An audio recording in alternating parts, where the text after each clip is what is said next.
Ndewonu ndị Igbo, kedu ka unu mere?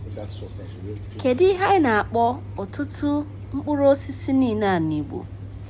Kedu ihe anyị na-akpọ ha n'Igbo? Ndị mara aha ha gwa m na comment section, dee ya, detuo ya. Kedu ihe a na-akpọ ma orange, watermelon, potato bụ vegetable, akwụkwọ nri.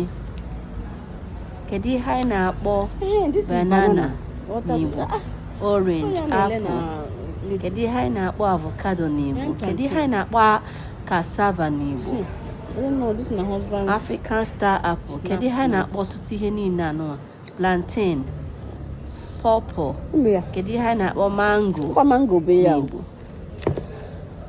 Kedu onye mara aha ihe anyị na-akpọ ọtụtụ fruits na this pen? ụmụ ihe ndị a n'Igbo?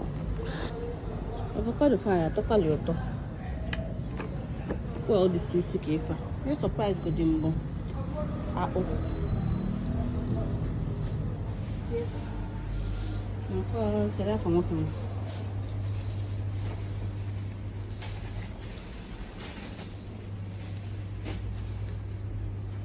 Stop it. Because we don't have knife to cut to go. Mara aha ọtụtụ mkpụrụ osisi niile anọ ka idetuo ya na comment section. Onye zata ya, agwa m ya na ọ zatara ya. Onye na-azataghị ya, agwa m ya na ọ zataghị ya.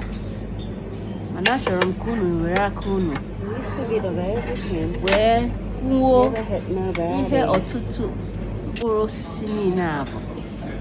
Unu ma ya, detuo unu ya na comment section. Que emesiano.